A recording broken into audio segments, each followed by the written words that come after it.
जय श्री राम। श्री राम कथा प्रारंभ।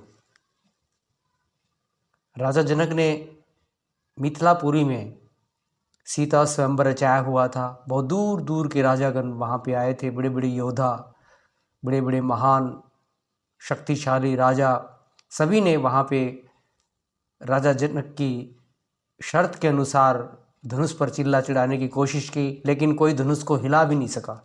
सभी राजा हार गए। यहाँ तक कि स्वयं महाराजा रावण भी वहाँ पे आकर के अपनी ताकत को आजमा के चले गए, धनुष को कोई हिला ना सका। तो तब राजा जनक दुखी मन से ये बोले, हे द्वीप द्वीप के राजागण, हम किसे कहें बलशाली है, हमको तो ये विश्वास हुआ पृथ्वी वीरों से खाली है। पहले ख्याल होता ऐसा तो यह बेबसी ना होती, हम करते नहीं प्रतिज्ञा ये तो ऐसी हंसी नहीं होती। आसरा छोड़ प्रस्थान करो, दुख हमें दिया है दाता ने, सीता सुकुमारी का विवाह लिखा नहीं विधाता ने।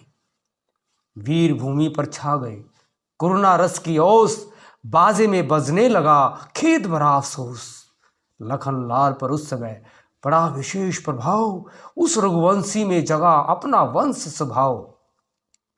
क्रोधित हो लक्ष्मण बोल उठे, चुटकी में मुटकी कुटिल हुई, लोचन दोनों अंगार हुए। राजा के बाण सम्मान वचन छाती के भीतर पार हुए। इस भांति बड़ों को सूचित कर गुरु के चरणों में खड़ा हुआ, सारे समाज को तकता था केसरी क्रोध से भरा हुआ। शीश नवा गुरुजनों को बोले लखन पुकार, सुने सभापति सभासद शूरवीर सरदार। सच्चे योद्धा सच्चे क्षत्रिय अपमान नहीं सह सकते हैं, जिनको सुनने की ताब नहीं वो चुपके कैसे रह सकते हैं।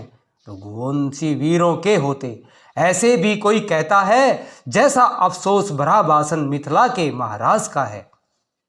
रघुवीर राम जी के होते उन्चित वाणी कह डाली, यह शब्द बज्जर से लगते हैं पृथ्वी वीरों से है खाली। राम कहते हैं शांत लक्ष्मण शांत। लक्ष्मण मेरा स्वभाव तो ऐसा ही है, अपमान ने मुझे गवारा है कृपा गुरु के चरणों की बल और प्रताप तुम्हारा है। अभिमान त्याग कर कहता हूं, आदेश तुम्हारा पाऊं मैं, तो धनवा की क्या विशाल सारा ब्रह्मांड उठाऊं मैं। फिर कच्चे घड़े के समान उसे दम भर में फोड़ फाड़ डालूं, या गाजर मूली की बाती चुटकी में तोड़ ताड़ डालूं। थल को जल जल को थल कर दूं, लाऊं चांद सितारों को, सुरमे की भांति पीस डालूं पृथ्वी और पहाड़ों को।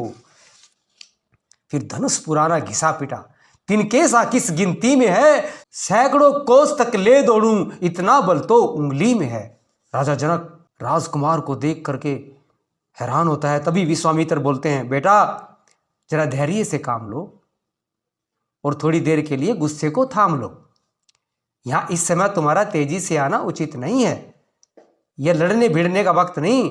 जनक ने स्वयंवर का सम्मान किया है, यहाँ कोई जंग का ऐलान नहीं किया है। लक्ष्मण कहते हैं, भराता जी देखते क्या हो, इन्होंने तो इज्जत को खाक में मिला दिया है, सिर्फ आपके हुक्म का इंतजार है, फिर जनक और मेरी तलवार है। राम कहते हैं, खामोश लक्ष्मण, लड़ना अच्छा नहीं है भाई, टुक लक्ष्मण करो समाई। बेमौका तेजी करना और बिना बात की लड़ाई।